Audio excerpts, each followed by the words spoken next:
The first buyer's SUV had barely stopped when another came climbing up the gravel road toward 12 luxury cabins sitting on land still deeded to me. Cynthia Langford stood beside cabin 1, watching strangers inspect a project her HOA had spent millions building. I am Nathan Mercer, and months earlier I had discovered those 12 cabins where only a limited development had ever been authorized. Now Cynthia was betting she could keep them. What would you do if an HOA built an entire luxury project on your property? To understand why those buyers were arriving, you have to go back to the morning I first heard nail guns beyond my tree line. 3 months earlier, I drove up to my 17-acre tract expecting to spend an hour checking drainage work before heading back to Asheville. I had barely passed the lower gate when I heard pneumatic nail guns hammering somewhere beyond the pines. One crew would have made sense. What I heard sounded like an entire subdivision. I parked, pulled the parcel map from behind my seat, and followed the new gravel road uphill. The first cabin appeared through the trees with a black metal roof, stone chimney, and wraparound deck. Then I saw another. And another. I stopped counting only when I reached 12. Some were nearly finished. Others had crews installing siding and windows. Every one of them sat inside the tract still shown on my county records as Parcel 1847, owned by Nathan Mercer. A superintendent in a white hard hat approached me. "Can I help you?" "Who authorized Phase 2? I asked. He frowned. "Blue Ridge Haven. We have approval for the Ridge Collection." I asked to see his work authorization instead of arguing. The document carried the HOA project entity's name and Cynthia Langford's approval. That was when a group emerged from cabin 7. Cynthia was leading 4 prospective buyers toward the deck. She saw me, excused herself, and walked over with the calm expression she used whenever she expected a negotiation. "Nathan, I wondered when you would come up. Why are there 12 cabins on my land?" "Because the project moved forward. I authorized a limited pilot phase." She opened a leather portfolio and handed me a project summary. "You signed the development arrangement. You have also accepted every scheduled payment for 14 months." Both statements were true, which bothered me more than a lie would have. I had been buried in a commercial renovation in Asheville, and the automatic payments had arrived exactly as expected. I had treated that as proof the land deal was progressing normally. "Payments do not give you a deed," I said. "Nobody said they did." She tapped the summary. "Our counsel concluded the association had sufficient contractual site control to continue development." I read the wording twice. It was carefully written. It did not claim Blue Ridge Haven owned my 17 acres. It claimed their agreements gave them enough control to build. I photographed the authorization, the summary, the cabin numbers, and the fresh utility trenches before telling the superintendent not to expand the disturbed area until I reviewed my documents. Cynthia folded her arms. "You should review them quickly." "Why?" She glanced toward cabin 7, where the buyers were waiting beside the railing. "Because that couple already reserved it." Then she looked back at me. "Their closing is scheduled 3 weeks from Friday." I left the mountain without touching a single construction fence. By noon, I had my original transaction binder spread across my office conference table, every tab exactly where my attorney had organized it 14 months earlier. The structure came back to me quickly. Blue Ridge Haven had wanted to buy all 17 acres, but the association could not fund the purchase immediately. Instead, we created an interim arrangement. I kept title, their project entity received limited site access for a pilot development, and scheduled payments reduced the purchase obligation while they assembled permanent financing. A recorded deed of trust secured what they owed me. Then I reached the expansion provision. I read it once, stood up, and read it again. Any development beyond the pilot phase required my written consent and an additional payment calculated under the agreement. I searched every amendment in the binder. Nothing authorized 12 cabins. Nothing. Even authorized cabin 2. That should have felt like victory.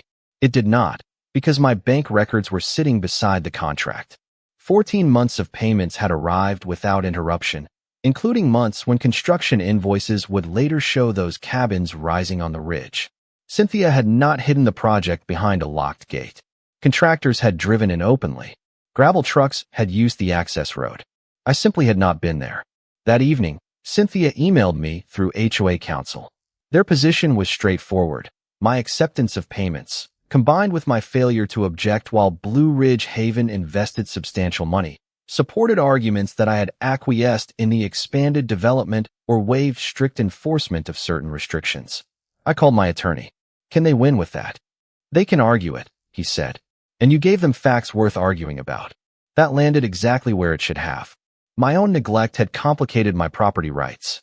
So I stopped thinking like an angry landowner and started thinking like the contractor who had signed the deal. I sent formal written notice disputing authorization for construction beyond the pilot phase, demanding preservation of project records, and directing that no additional work or cabin closing proceed based on any claim that I had approved the expansion. Cynthia called 20 minutes later. You are going to freeze 12 sales because you ignored your own property? I am freezing nothing that was properly authorized. Nathan, families have deposits down. I went quiet. Deposits? The next morning, her counsel confirmed it. Several cabins already had prospective purchasers under reservation or purchase arrangements, with deposits being held for anticipated closings. These were not HOA board members. They were ordinary buyers who had been told the land control issues necessary for closing would be resolved. I looked at the calendar. Cabin 7 was still scheduled 3 weeks from Friday. If I simply slammed the project shut, Cynthia would not be the only person trapped inside it. I met Cynthia at cabin 4 the next afternoon because I wanted to see what she was fighting. To preserve, not just what her lawyer was defending. She had spreadsheets waiting on the kitchen island, projected rental revenue, road maintenance costs, reserve contributions, insurance estimates, and the money Blue Ridge Haven had already committed. This was supposed to stabilize assessments, she said. We have roads aging faster than our reserves can handle them. For once, she was not selling me anything. The numbers explained why she had kept pushing. They did not give her my signature. Cynthia slid a revised purchase proposal toward me. The price was high enough that I actually stopped talking. If I signed retroactive consent and conveyed the acreage at closing, everyone could walk away intact. Then a man entered with his wife and introduced himself as Daniel Foster. He recognized my name from the preliminary paperwork for Cabin 7. Are you the land seller? He asked. I own the underlying parcel. His smile disappeared. Then why has nobody told us there is a dispute? Cynthia immediately said their deposit was protected and no deed would transfer until title requirements were satisfied. Technically reassuring. Emotionally, it changed the room. Daniel looked from her to me. We sold our condo expecting to close here next month. That was when I understood what shutting the gate would really do. I told Cynthia I would not interfere with anyone retrieving personal property or attending scheduled inspections, but no closing could represent that I had conveyed land rights I had not conveyed. I also required accurate disclosure of the dispute to prospective purchasers. Cynthia stared at me for several seconds. You are going to kill the sales pipeline. No, I am going to stop people from buying into a problem they were not told existed. I left without signing her offer. Back at my office, I stopped studying ownership language and opened the payment schedule. That changed everything. The regular installments Cynthia kept emphasizing were only one category of obligation. The expansion provision contained a separate payment tied to development beyond the authorized pilot phase. 12 cabins had triggered it. I checked every bank deposit, closing statement, and payment notice I had received. The expansion amount had never been paid. I called my attorney and read him the clause. He went quiet, then asked me to send the entire section. 20 minutes later, he called back. Do not call this a foreclosure yet. The notice and cure provisions matter. I understood. This was not a button I could press because I was angry. It was a contractual clock. We prepared a formal demand identifying the unpaid expansion obligation and the required cure period. Before we sent it, my phone lit up with a message from Cynthia. Check your account before you threaten us again. I opened online banking. Blue Ridge Haven had just wired the next scheduled land payment in full, 2 days early. The wire did exactly what Cynthia intended. It made my strongest argument look weaker at first glance. When I called, she answered immediately. You cannot call us delinquent while I am paying you ahead of schedule. That payment covers the scheduled land installment. It covers what we have paid every month since this project started, not the expansion obligation. Her silence lasted half a second. There was no authorized expansion, according to you. You cannot claim we lacked authority to build and simultaneously demand payment triggered by authorized expansion. It was clever, and I knew exactly how it would sound in front of a judge. My attorney warned me not to treat the clause like an automatic weapon. The contract had notice requirements, a cure period, and competing interpretations Cynthia could challenge. So we sent the demand carefully. 12 cabins existed beyond the pilot phase. I had never signed written expansion consent, and if Blue Ridge Haven intended to claim contractual authority for that expansion, the corresponding payment obligation had to be satisfied. Cynthia responded with something I did not expect.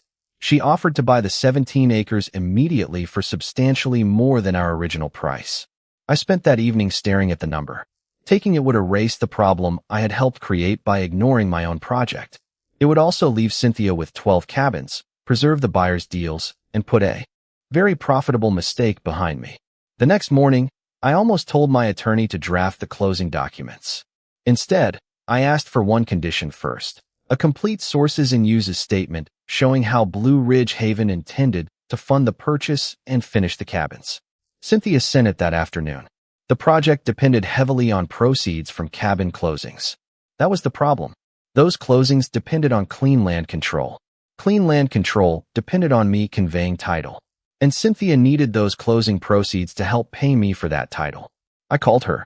You are trying to use sales on my land to finance buying my land. I am trying to complete the transaction we both intended. Then bring financing that closes without pretending the cabins are already yours. Her tone hardened. You are benefiting from improvements we paid for while threatening the mechanism that pays you. She was not entirely wrong, which made the choice harder. I instructed my attorney to continue the cure process, but told him I wanted a settlement path kept open. 2 days later, Cynthia accepted that opening. Blue Ridge Haven would seek bridge financing, pay the disputed obligation, acquire the tract, and preserve the buyer contracts. For the first time since I saw those 12 roofs, a clean exit looked possible. Then the lender's term sheet arrived. I read the priority section twice. Cynthia's rescue financing required me to subordinate my recorded security position before the new lender released its money. I did not sign the subordination agreement. Instead, I marked the priority clause and sent Cynthia a counterproposal. The new lender could fund into escrow, Blue Ridge Haven could satisfy my secured obligation at closing, and only then would my lien be released. Nobody needed me to surrender first position before the money existed. Cynthia resisted for 2 days, then agreed to a joint closing conference. Her lender accepted the structure in principle. Construction remained paused, buyer closings stayed on hold, and for the first time the lawyers were arguing over closing mechanics instead of whether 12 cabins belonged on my acreage. I walked the property with Cynthia that Thursday to confirm access roads, utility easements, and the final boundary description. At Cabin 7, Daniel Foster was meeting an inspector. He asked whether his purchase was still alive. If the financing closes, I told him, there is a path. Cynthia looked at me after he left. You could have destroyed this project the first morning, and I could have paid for that decision for years. She nodded. It was the closest we had come to understanding each other. By Friday afternoon, counsel circulated a settlement draft. Blue Ridge Haven would pay the disputed expansion amount, fund the remaining land purchase, reimburse permitted enforcement costs, and receive title. I would release my security interest. The cabins could proceed toward legitimate closings. I signed off on the business terms subject to funded escrow. For about 3 hours, I believed we were finished. Then the lender requested updated verification of Blue Ridge Haven's available cash contribution. Cynthia sent revised numbers. My attorney called before I finished reading them. Nathan, look at the source column. Part of the association's projected contribution had been tied to anticipated cabin sale proceeds. Another portion Cynthia had treated as accessible project cash consisted of purchaser deposits being held under their transaction arrangements. Those funds could not simply be swept into our settlement because the HOA needed money. Without them, the financing package had a substantial gap. I called Cynthia. She sounded exhausted rather than combative. The lender is working on it. With what collateral? The completed cabins. I looked through my office window toward the mountains. Cabins sitting on land you still do not own. She did not answer. The settlement had not solved the circular problem. It had exposed it. To borrow enough to pay me, Blue Ridge Haven needed reliable rights in the project.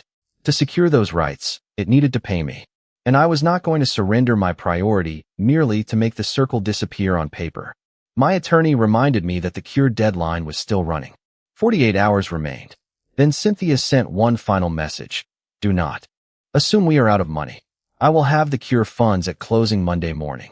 Monday morning, Cynthia arrived at the closing office carrying a cashier's check and a wire confirmation. She had raised emergency funds with board approval and contributed personal money to close most of the gap. I had expected another argument. Instead, she placed the figures on the table and said, I told you I would bring the cure money. For several minutes, it looked like she had. My attorney compared the payoff statement against the funds. The scheduled installments were current. The expansion payment was nearly covered. Permitted costs were accounted for. Then he circled the remaining balance. Cynthia was short. Not by millions. By enough that the default could not be cured in full. She stared at the number, then asked everyone except me to leave the conference room. 7 days, she said. Give me 7 days and I can finish this. 6 weeks earlier, I probably would have agreed with a handshake. That was the version of me who had assumed regular deposits meant somebody else was managing the details. I will give you 7 days under conditions, I said. No new reservations. No additional liens. No construction expansion. And Blue Ridge Haven acknowledges in writing that title to the 17 acres remains with me unless and until we close. Her expression changed. That acknowledgement could kill the financing I am trying to obtain. Then you are asking me to carry the risk while you keep every option. I am asking you not to bury 12 cabins over a temporary shortage. And I am asking you to stop treating my ownership like temporary paperwork. Cynthia walked to the window.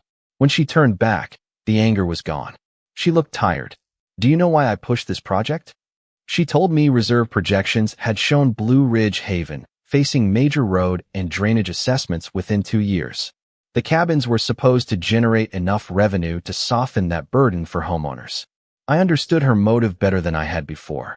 It still did not authorize cabin 2 through 12. She refused my conditions. I refused an unconditional extension. The cure deadline. Past that afternoon. My attorney waited until the time specified in the documents, then called me. The uncured default is now operative. We can begin enforcing the deed of trust subject to North Carolina foreclosure procedure. That sentence changed my objective completely. I was no longer trying to stop construction or force a quick sale of the acreage. I had to protect my secured position through a formal process that Cynthia could challenge at every stage. Before leaving, she paused beside my truck. You think foreclosure means you have one? No good, she said. Because if you put those 12 cabins into a sale, I will make sure Blue Ridge Haven buys them back. I took Cynthia seriously. Foreclosure was not a shortcut to 12 free cabins, and her threat forced me to prepare for the process instead of celebrating the default.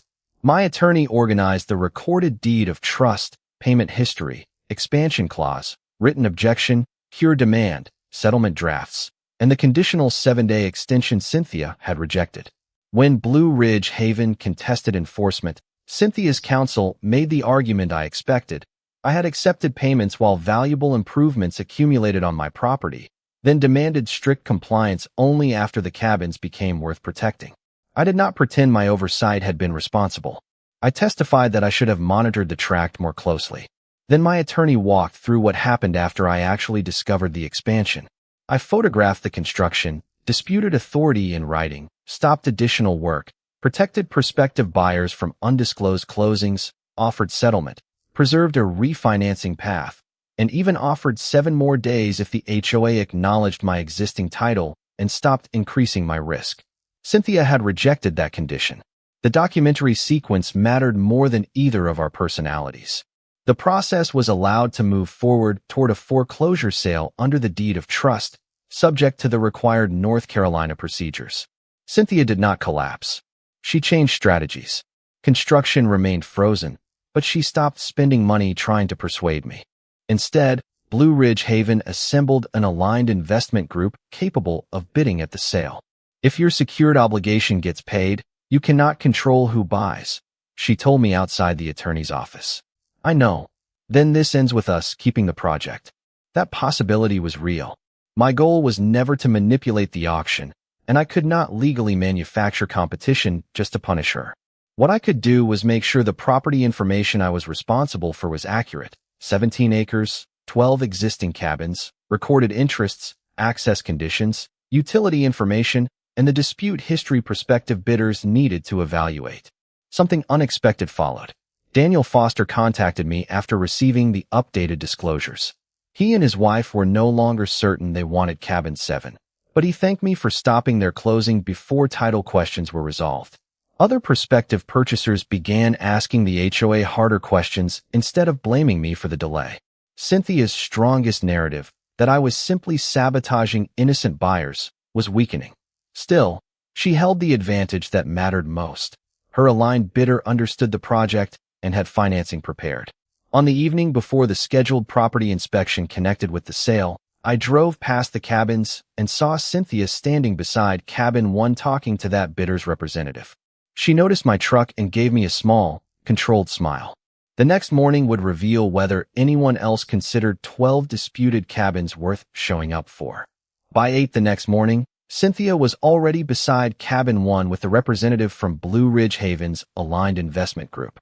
She looked composed, almost relieved. Then tires crackled on the gravel below us. A black pickup climbed the road and parked near Cabin 3. Before its doors opened, an SUV appeared behind it. Then another vehicle rounded the bend. Cynthia stopped talking. The people arriving were not random spectators. Some had reviewed the accurate property information released through the sale process. A local builder walked the exterior of Cabin 6, studying the unfinished details. An investment couple asked about access and utilities. Two prospective purchasers who had previously followed the project returned to understand what would happen to the cabins after foreclosure. I stayed out of their way. I had not promised anyone a bargain or concealed the dispute. My strategy was simpler than that. Nobody would evaluate this property using the incomplete picture that had allowed 12 cabins to get this far. Cynthia approached me near the original boundary marker. You invited them. I made sure the information was accurate. You knew competition would drive the number up. That is not mine to control. Another SUV pulled in. For the first time, Cynthia looked toward the road instead of at me.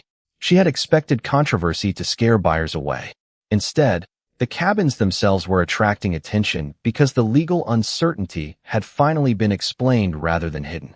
Daniel Foster arrived only to observe.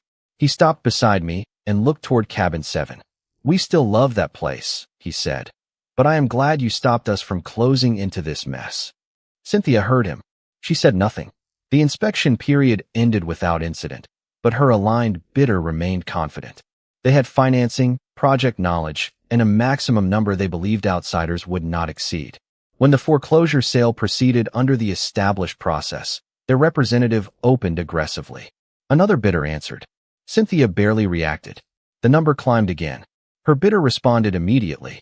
Then the local investment group pushed higher. I watched Cynthia calculate each increase in silence. This was no longer about whether I had been careless or whether she believed the cabins could save Blue Ridge Haven. Every argument had narrowed into one question. Who could actually afford to control the project after the secured obligation was enforced?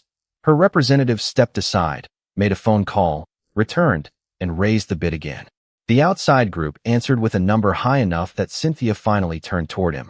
He checked his phone, shook his head once, then whispered something to her. Cynthia's face tightened.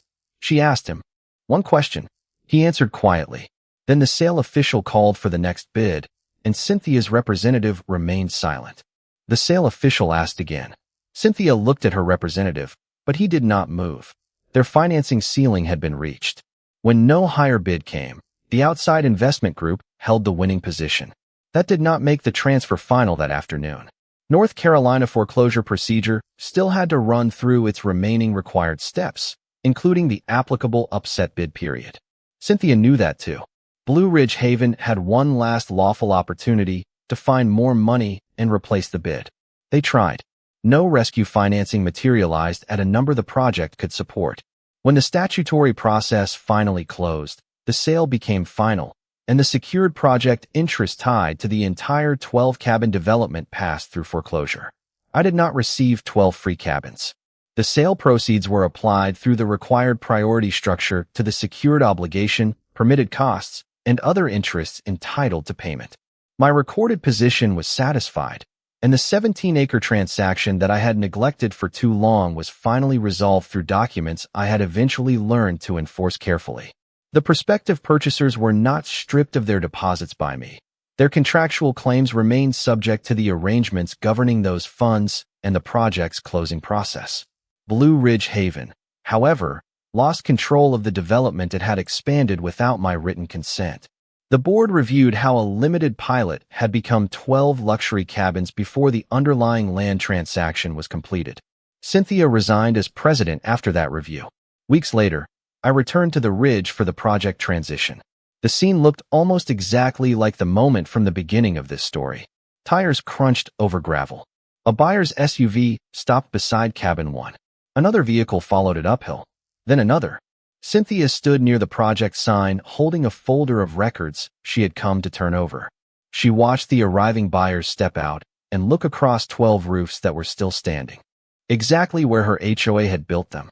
I walked over to the original boundary marker, the same piece of ground I had photographed the morning I discovered the expansion. Cynthia joined me. For a moment, neither of us spoke. Then she looked toward cabin 7. I thought once we built all 12, nobody would let you take this to foreclosure. That is why I stopped fighting the buildings, I said. I had tried anger, nearly accepted an easy buyout, and almost trusted another financing structure without protecting my position. What finally worked was slower. Disclosures, cure notices, settlement terms, recorded security, and refusing to transfer risk merely because someone else had already spent millions. Cynthia watched another buyer arrive as the new owners began taking control of the project. 12 cabins had been built on my land. All 12 had gone through the foreclosure that finally ended the HOA's claim to control them. The cabins never had to disappear. Their leverage did.